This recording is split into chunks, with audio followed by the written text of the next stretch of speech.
street-connected families and children in our urban centers. Lady Justice Teresia Madheka said the Office of the Directorate of Public Prosecution has launched a portal that allows the public to report cases of child exploitation. I note with great concern the rise in the number of cases of violence against children.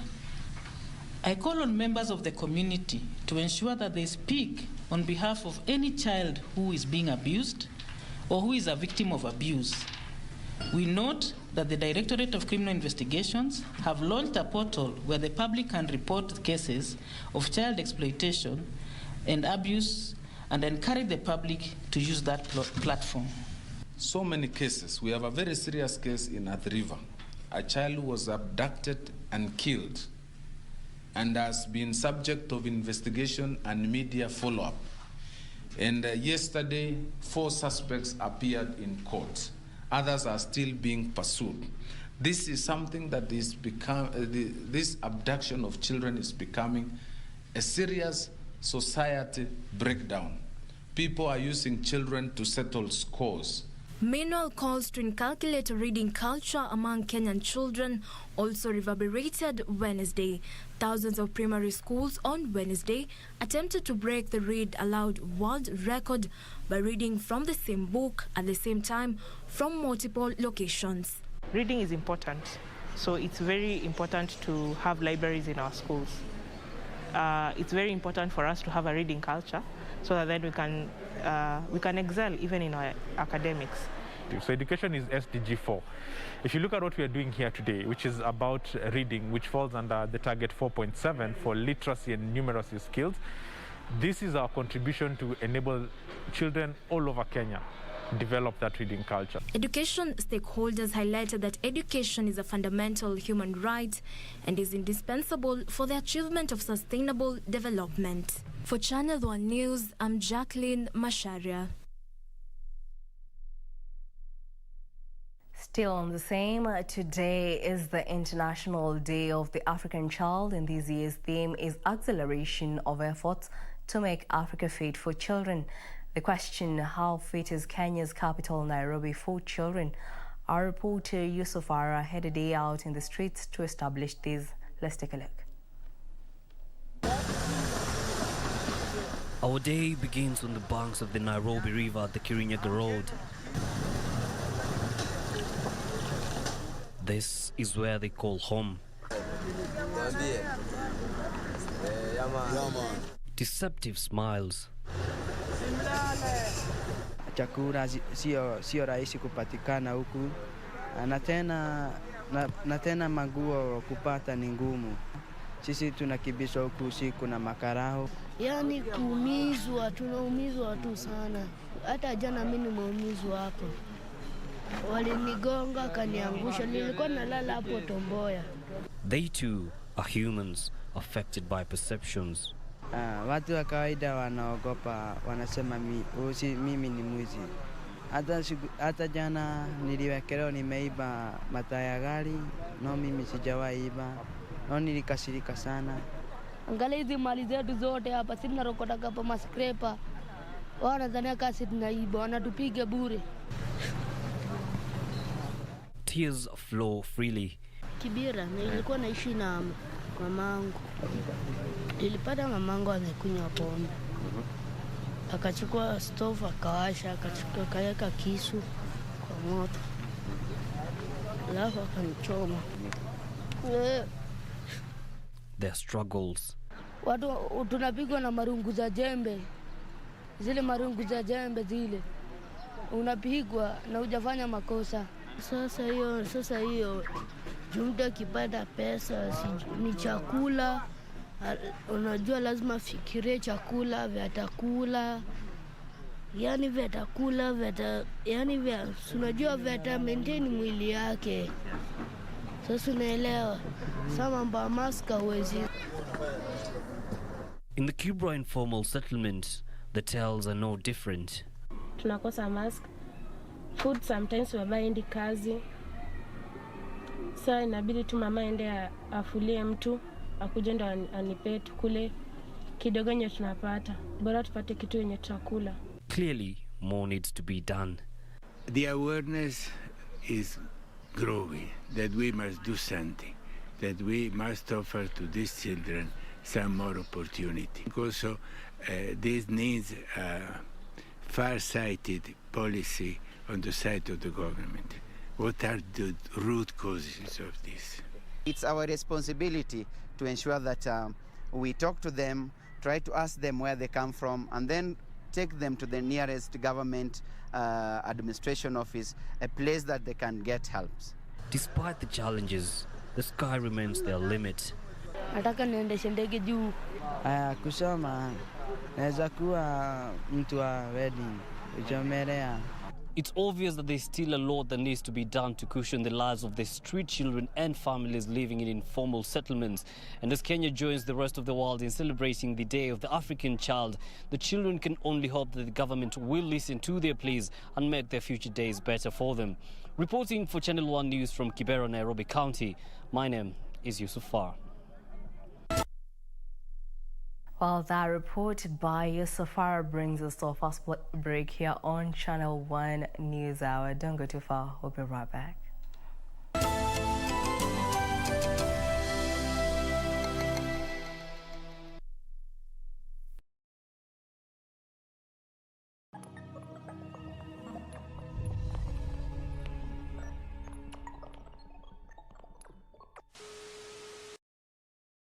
In 5, 4, 3, 2, 1, tip. It is a great pleasure to be back on KBC Channel 1.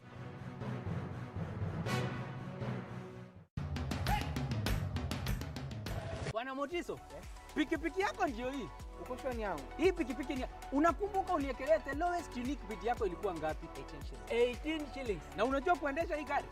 Kidogo. Haya, kitoko yako shika helmet, kifungu yako chomoka na mali yako. Kujiunga na QuickBid ni rahisi. Enda kwenye M-Pesa, bonyeza paybill kisha weka business number 4032353. Kwenye account weka kodi ya bidhaa unayotaka na bid yako ya chini zaidi. Kwa mfano TV 16. Kisha weka shilingi 20 tu kama idadi yako. Weka bid yako pia kwenye www.quickbid.co.ke. Kumbuka, bid ya chini zaidi ya kipekee ndio hununua. QuickBid, bidhaa bora kwa bei ya chini. Did you know you can pay your premiums from the comfort of your home using mobile money and online platforms? Avoid cash payments to prevent spread of COVID-19. Stay safe, stay home, save lives. Now you know. IRA, promoting insurance, protecting the insured.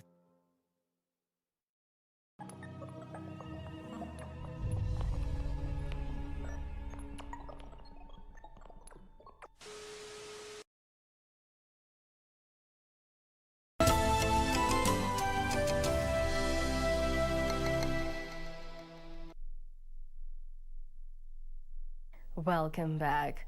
The High Court has barred any investigations on the 6 judges left out of gazettement by President Uhuru Kenyatta. Now, in a petition filed by lawyer Bernardo Dero Okello, the court quashed the commission from convening or recommending action against the 6 judicial officers based on the alleged report sent by the president on his refusal to appoint them. In a petition filed by lawyer Bernard Odero Okello, the court has barred any action amounting to subjecting the 6 judges left out by President Uhuru Kenyatta to any disciplinary process. Justice James Makau gave orders prohibiting the Judicial Service Commission from consideration, publishing, or making public the report by the president that formed this basis for refusing to appoint the 6 nominees. The court also barred any investigation, prosecution, and consideration of any petition or recommendation for the removal and or initiation by the Judicial Service Commission on its own motion and or interference with the functions of the 6 judicial officers based on alleged reports sent by the president. The commission was also restrained from convening or recommending action against the 6 judicial offices. The same court has also forwarded a petition by a Nakuru surgeon, Benjamin Magara Gikenyi, to the Chief Justice for the appointment of a 3-judge bench, further striking out the Chief Justice, the Attorney General, and the 34 judges from the petition since they had been sued on personal capacity. Meanwhile, the court has sentenced Sheikh Furhan Hussein to an uncustodial sentence with a fine of 3.5 million shillings on 3 counts, including human trafficking. The accused person is sentenced to a fine of shillings 1.5 million on count number 2, 1.5 million on count number 4, and 500,000 shillings on count number 3. In default of payment of fine on any of the counts, he will serve 12 months imprisonment, making a total of 36 months imprisonment as provided further. Sheikh had been charged with recruiting 1 Pakistan national and 8 Nepalese nationals for purposes of exploitation by means of deception and interfering with travel documents to dance at Bal Bal Bar in Parklands. And finally, the court has directed prosecution to serve Samburu Governor Moses Lenol Kulal fresh documents it intends to use in an ongoing hearing. Lenol Kulal is facing charges of abuse of office, charges in relation to misappropriation of 84.6 million shillings public funds. The county boss is also accused of using his company, Oryx Service Station, to supply petrol and diesel to the county. For Channel 1 News, I'm Sarafina Robbie. The late Ambassador Dennis AFANDE has been eulogized as a dedicated public servant who selflessly put Kenya first during his time in government. In a Requiem Mass Wednesday, the late AFANDE was praised for his contribution in the creation of Kenya's diplomatic blueprint and formulation of Kenya's foreign policy. AFANDE passed away 6th June due to complications arising from a traffic accident. Family, friends, and former colleagues of the late Ambassador Dennis AFANDE gathered at the Holy Family Basilica to pay their last respect to the late diplomat.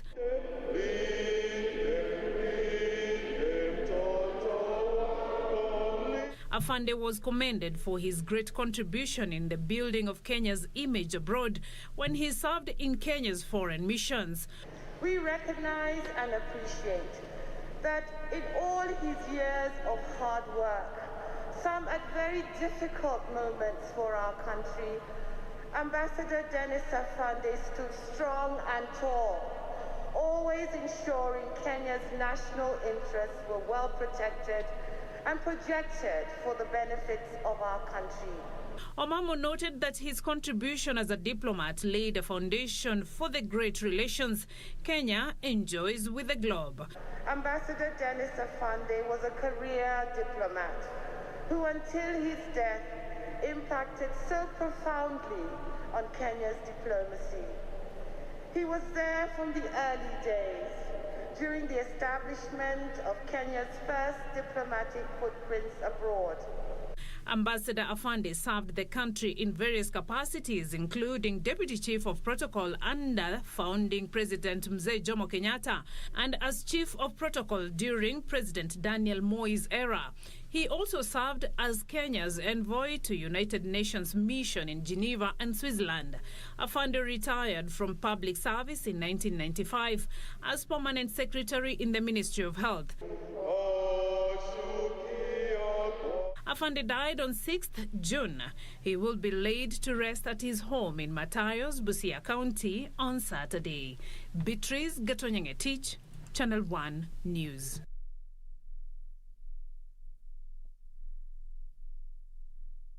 May he rest in peace. Now, police in Ruiru have launched a manhunt for a man claimed to have killed his lover. 29-year-old Rosemary Washeke was attacked by the alleged husband in the house in Watalam area in Ruiru last night. Meanwhile, police in Meru are investigating the shooting of a businessman in Gitimbene, Meru County. Watalam area in Ruiru constituency, friends and family whispering in low tones, still trying to come to terms with the untimely death of Rosemary Washeke, who is said to have been stabbed to death by her husband. Tukaenda tukapata damu imejaa kwa mlango yake. Vidole zake mahali alikuwa anajishikilia, hii mkono iko tu hapo, mahali alikuwa amejisaidia tu kujishikilia apate mtu wa kumsaidia, hakupata, ndio akaanguka hapo kwa hiyo mlango yake, hapo damu imejaa. Mimi mwenyewe nikatoka hapa nikaenda huko kwake, ndio nikakuta watu wameungana pamoja. Nikasimama hapo nikaulizia kwani ni nini, kaniambia hapa kuna msichana aliuliwa usiku na wamjui. The deceased is said to have complained of receiving several threats from her husband before she was murdered. Sio mara ya kwanza wanakaanga wakichapachapana. Saa alikuwa anachapana, wanaachana, anakuja naishi huku kwao, tena huyu mzee anamkujia, anarudi. The 29-year-old mother of 4 is described as a humble, blissful and kind person. The family is demanding justice and is calling on police officers to fast-track investigations and apprehend the assailant. Na mimi sasa nilikuwa nataka niulize serikali kama wanaweza tusaidia, hatuna uwezo.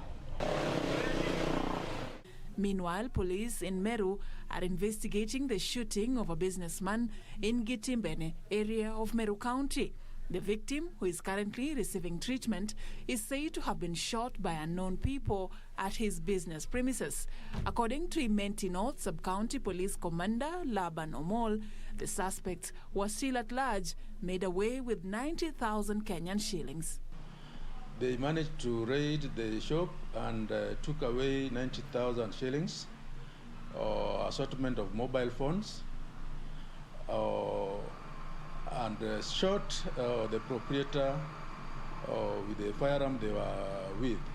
We received a male adult around 48 years old who had a gunshot wound to the abdomen and bleeding heavily.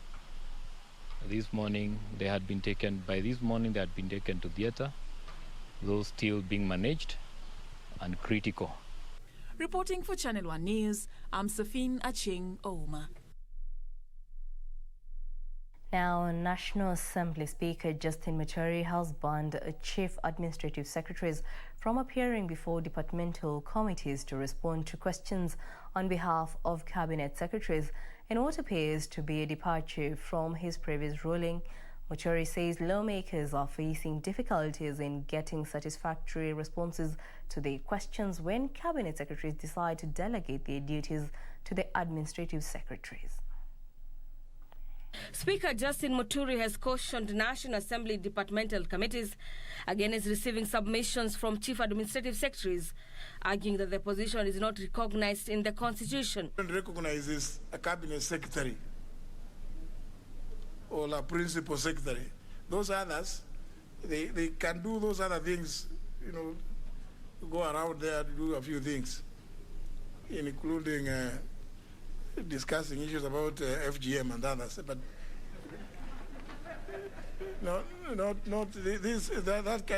the thing of giving an undertaking is a serious matter and that's why we have a committee on implementation,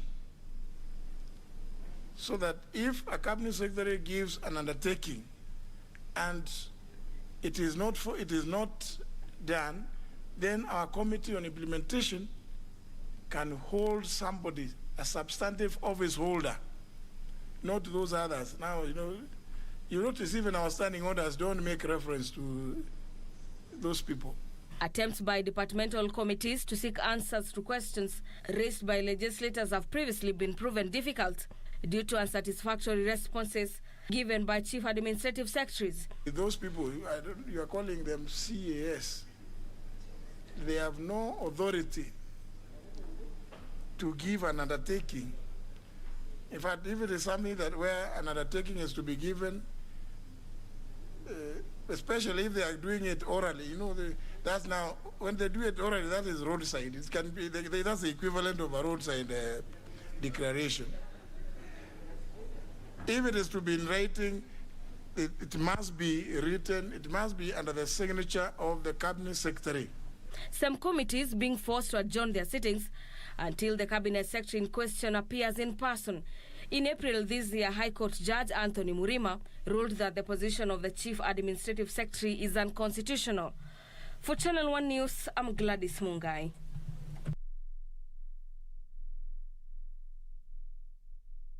Moving on, the government is committed to finding local solutions that will ensure sustainable HIV response services, according to Ministry of Health Director General Dr. Patrick Imoth.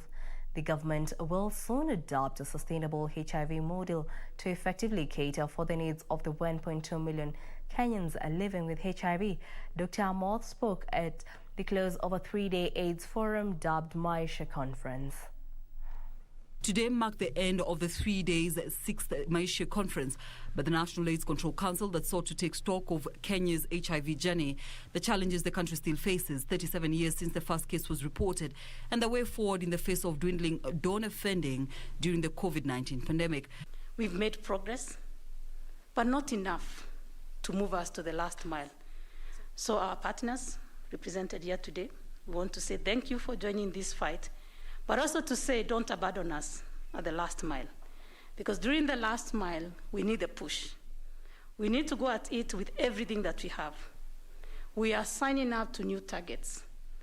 Targets are so ambitious that we hope that indeed, as the world has said, that in the next 5 years, we shall be able to ensure that everyone who requires an HIV diagnosis to be put on treatment, access that tests, and is put on treatment, their virus suppressed, and they're able to live a dignified life. The conference, whose theme was towards the last mile, resilience and innovation, resolved that as a country, Kenya must adopt new strategies to look for homegrown solutions to ensure the 1.2 million people living with HIV are able to access services and the life-saving drugs and work towards elimination of new infections.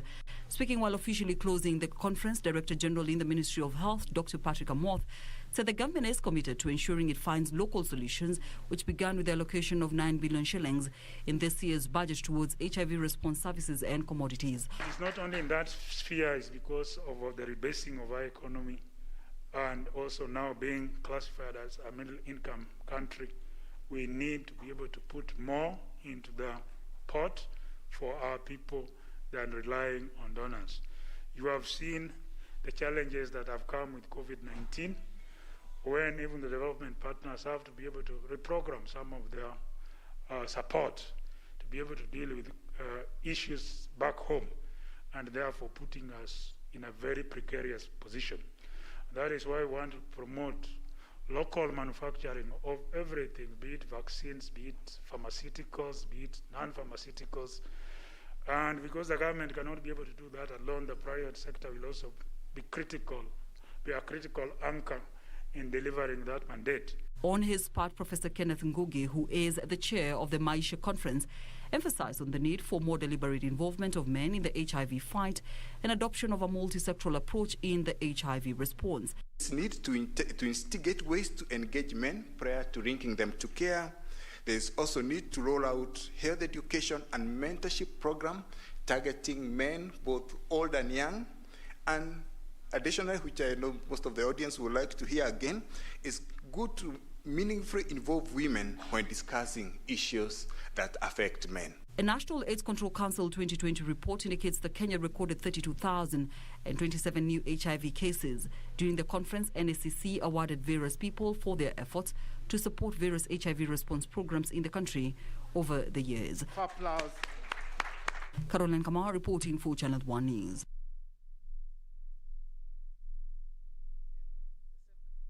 There appears to be no let-up in the ongoing wrangles at the Kisii County Assembly. The Assembly has once again failed to hold its sittings owing to a prolonged conflict between Speaker David Kombo and a section of members of the County Assembly. A 10-member House committee has to that effect been selected to arbitrate the prolonged dispute, which continues to derail House business. Speaker David Kombo has been out of office for a considerable period of time, despite obtaining a court order allowing him to resume work, pending the hearing of a court case he had filed. The Select Committee, which was established to hear the matter, with reports indicating that Governor James Ongwae may be called to help end the stalemate. There are two opposing sides. One side is saying the Speaker is in office illegally. The other one is saying the Speaker was impeached. After much deliberations, we were not able to reach a conclusion to enable the members of the Kisii County Assembly resume normal business. Elsewhere, Kisumu County has disbursed 45 million shillings worth of bursaries to benefit 9,772 needy secondary school students in the county. Deputy Governor Matthew Owili says the county has increased its bursary allocation by 100% from 105 million shillings to 205 million. We have so far given as bursaries and scholarships to our students in schools, universities, tertiary colleges, and driving schools in the past 2 years alone. Meanwhile, residents of Busia County have raised concern over the poor state of the county referral hospital. The locals say the hospital has run out of medicine, medical equipment, and food for patients. Kuna huduma yoyote yenye iko hapo kando na kukutumwa nje. Unakuta gloves wanakutuma nje, kitu kama pamba wanakutuma nje, paka Panadol unaambiwa enda nunua nje. Wanataka mpaka hata maji ya kuwekea mgonjwa pia ende nunue nje. In Migori County, construction of the Giribe Dam has been hailed as a step towards the right direction in efforts to find a permanent solution to water scarcity in parts of Suna West. Migori Governor Okoth Obado says the dam is expected to be complete by the end of the year. We intend to use the waters here for doing potato irrigation.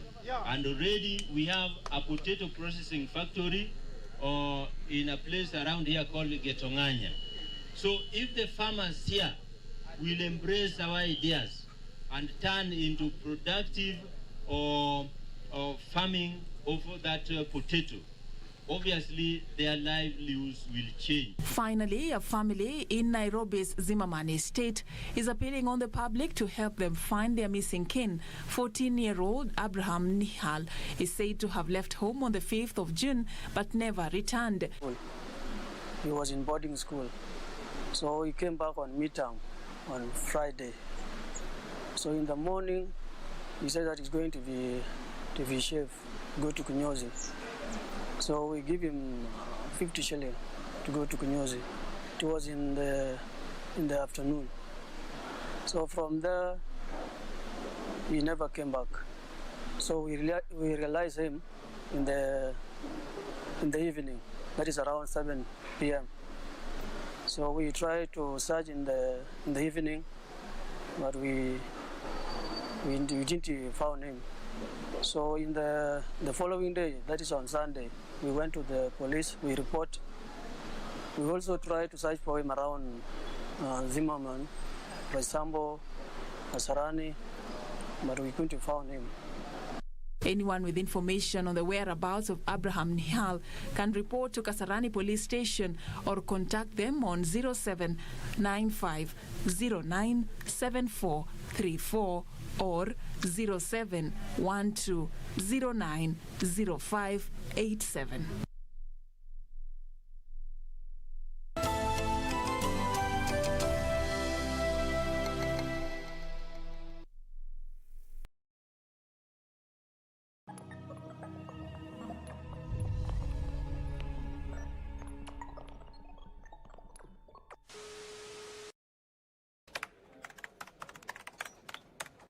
So what is my number one favorite football team?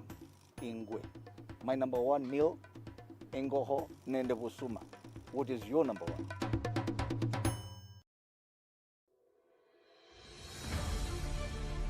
If you have been in contact with someone who is suspected or has tested positive for COVID-19, self-quarantine for 14 days and call 7194 for help. Self-quarantine restricts movement and the spread of the disease and protects your family, friends, and community from being infected.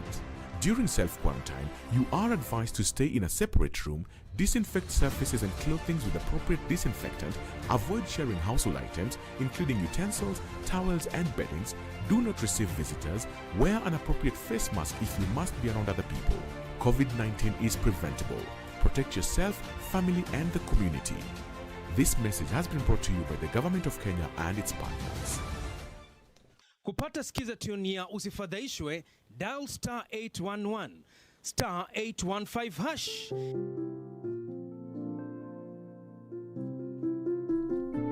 Usifadhaishwe na mafanikio ya wengine ukihisi kwamba maisha yako hayana maana. Kumbuka wengi huzungumzia tu mafanikio yao na si changamoto walizozipitia na ni mara ngapi walianguka. Tia bidii, muda wako utafika. Ili kupata skiza tune hiyo ya usifadhaishwe kwa simu yako, dial star 811 star 815 hash, star 811 star 815 hash.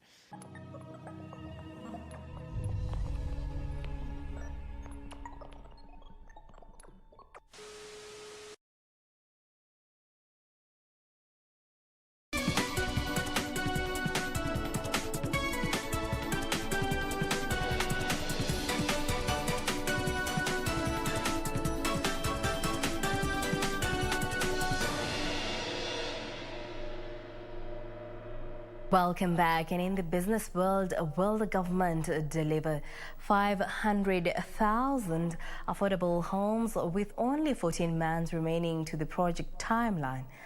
So far, only 1,500 units have been delivered in Nairobi, with the project facing delays in land acquisition and private sector apathy. Housing Principal Secretary Charles Hinga says plans are underway to accelerate the program, with 60,000 new homes planned in Nairobi alone.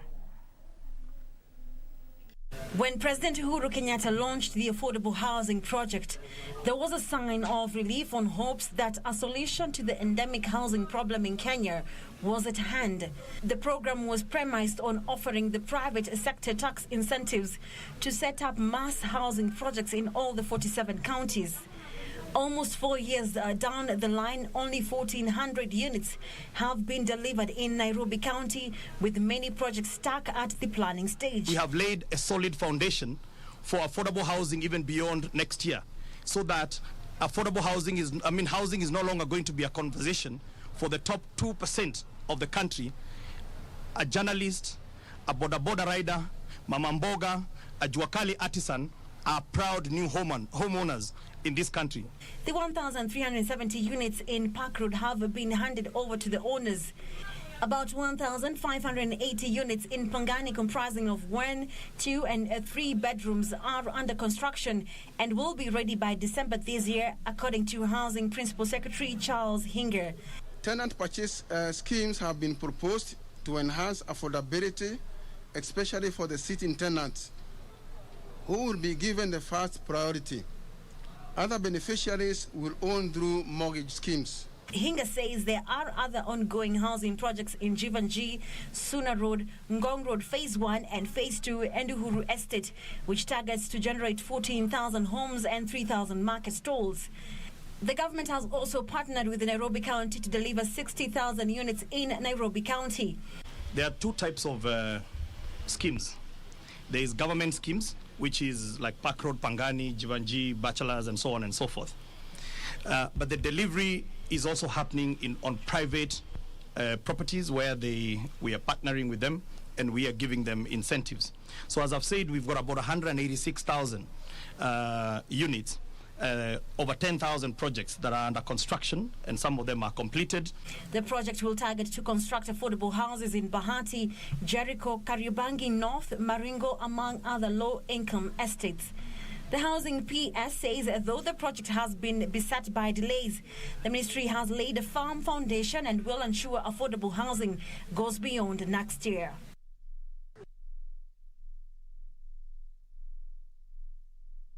Is inching closer to publishing data protection act that seeks to safeguard public data held by state and non-state actors. The regulations are 2 steps away from becoming law, with the Senate expected to finalize its scrutiny of the regulations later this week.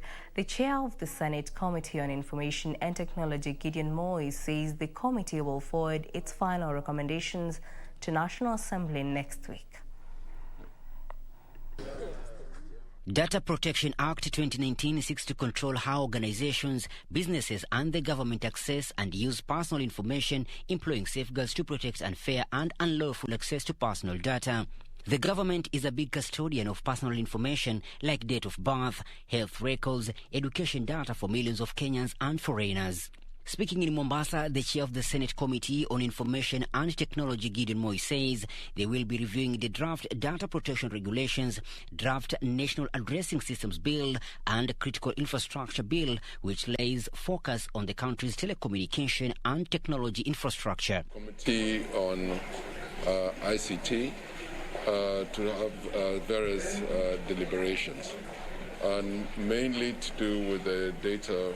We're reviewing the data protection regulations, and also the we're reviewing the national addressing system, which is pivotal, especially concerning the e-commerce in the country. Moy says with the growth of the e-commerce and the digital space, there's a need to adapt the changing landscape for Kenya to remain competitive. The Kenya Data Protection Task Force was established on January 15th by ICT Cabinet Secretary John Sheru to operationalize the Data Protection Act. Reporting for Channel 1 Business News from Mombasa County, I'm Michael Mondiga. The Kenya Electricity Generating Company plans to cut green gas emissions through investments in clean energy. KenGen is targeting to fetch close to 120 million shillings by investing in green energy projects. The energy firm says it has committed to the United Nations Charter on curbing green gas emissions by disclose its greenhouse gas emissions annually as a way of checking and reducing its carbon footprint.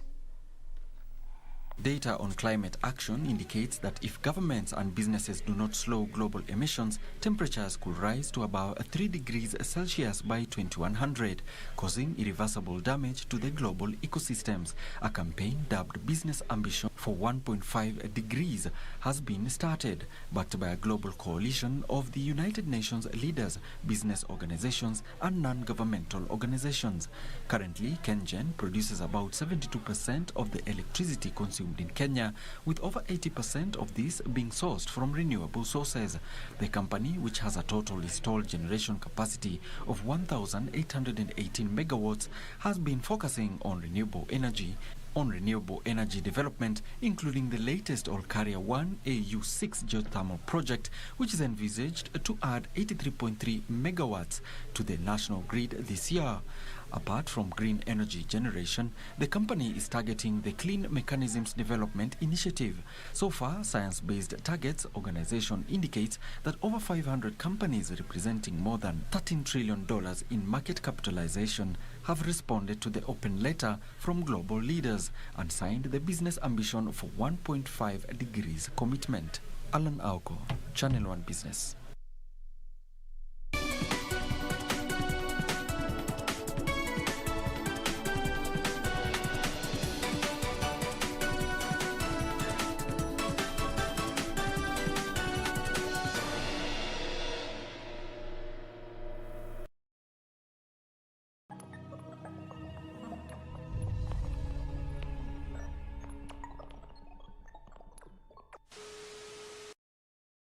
It's coming and it's big.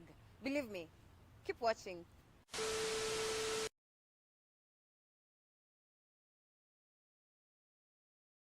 Eldoret, Chamge, get ready. The Insurance Open Day is here. The Insurance Regulatory Authority, in partnership with the County Government of Uasin Gishu, is bringing the insurance message to you. Join us from 16 to 18 June 2021 at the Central Primary School grounds and learn about insurance. Insurance companies and other financial regulators like the Retirement Benefits and the Capital Markets Authorities will be present to educate you on the various financial services and products available in the market. IRA officers will be present to address any concerns and clarifications on your insurance policies. Entry is free and all Ministry of Health COVID-19 protocols and guidelines will be observed. Get to Eldoret. IRA, promoting insurance, protecting the insured.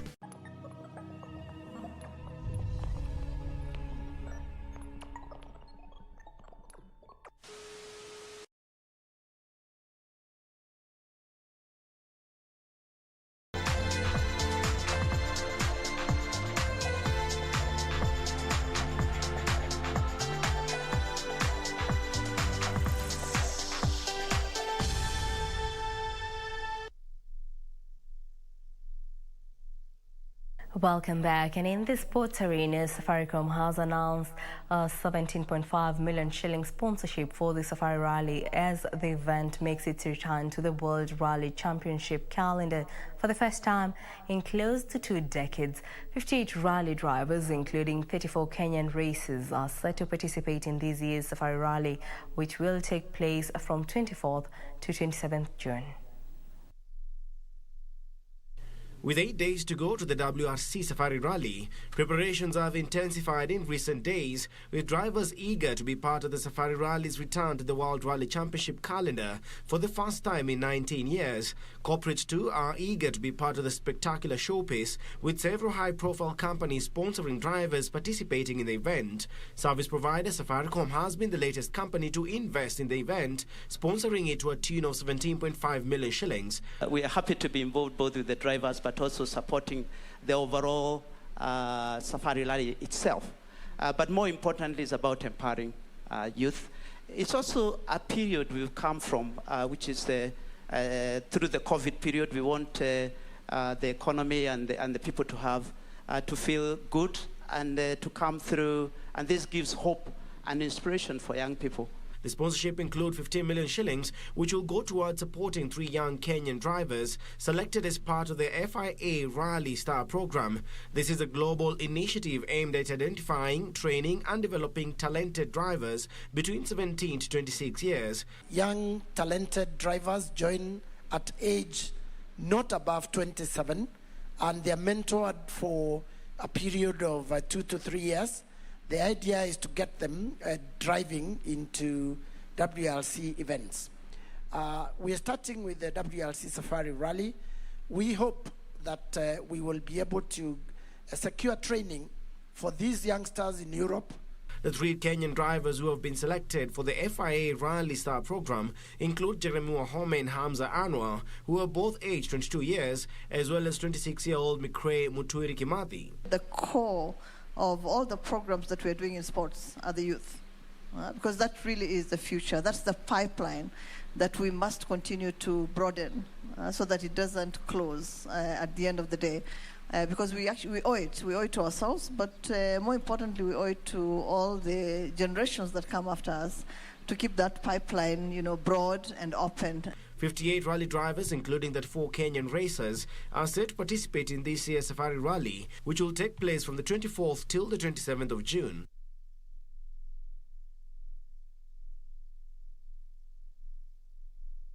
Teams of 8 beach volleyballers will be leaving the country tomorrow for Rabat, Morocco, ahead of the Olympic qualifiers. The qualifiers were initially scheduled for last year in Nigeria and Cape Verde, but were postponed due to COVID-19 pandemic.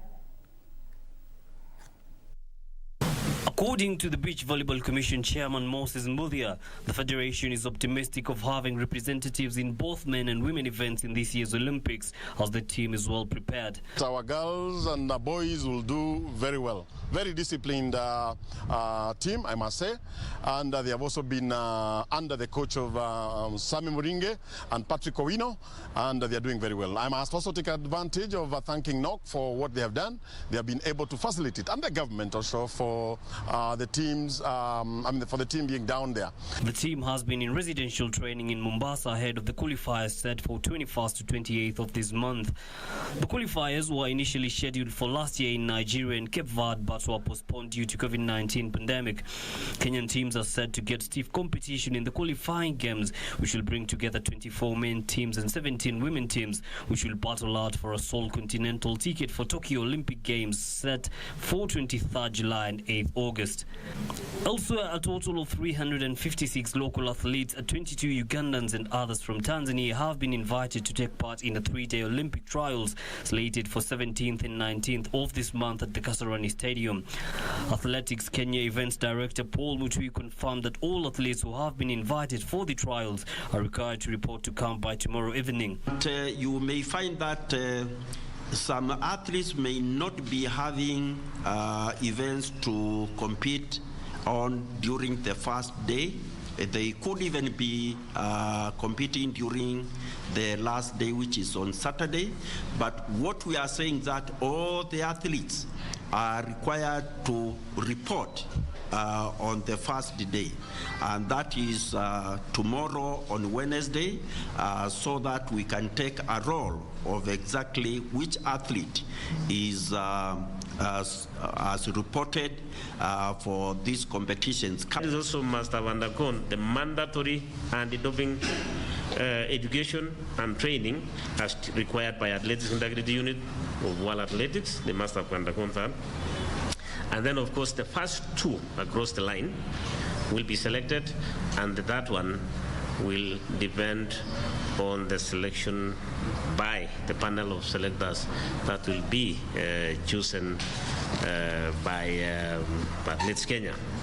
The athletes who will participate in trials will be required to meet all the minimum requirements set by World Athletics, among them meeting the qualifying times and standards. 2 fast athletes to cross the line and who will have met the prerequisite conditions will book a slot to represent the country in the Olympic Games.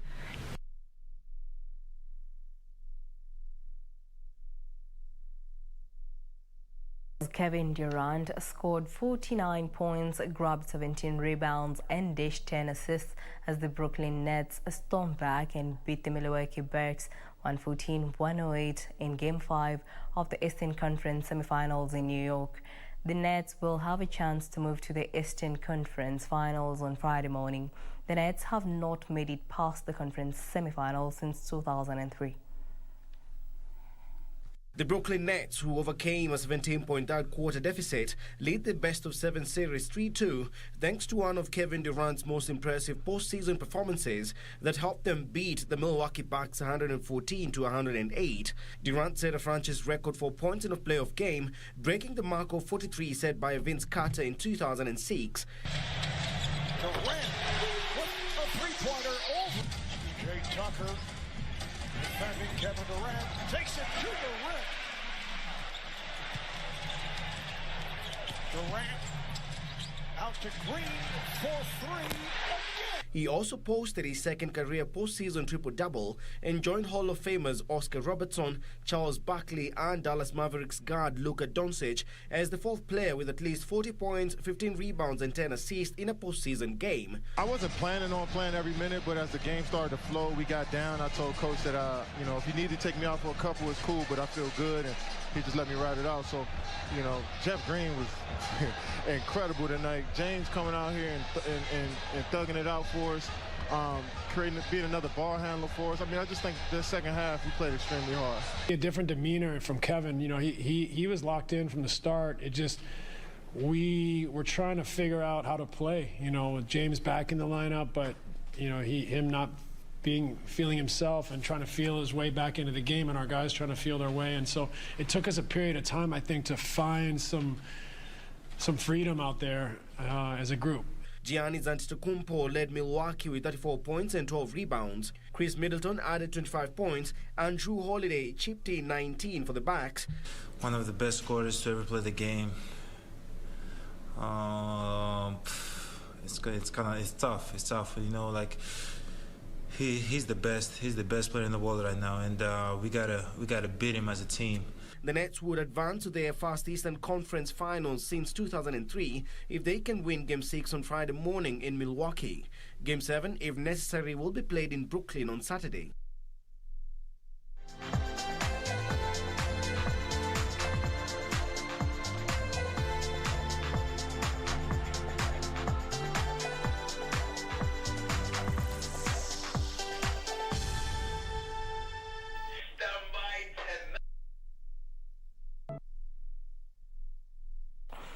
Well, that brings us to the end of our bulletin tonight. Thank you for keeping it a Channel 1 News Hour. For more news, check out our website at kbc.co.ka. My name is Jacky, Wambiru. Our sign language interpreter is Anwangeshi. Have a good night.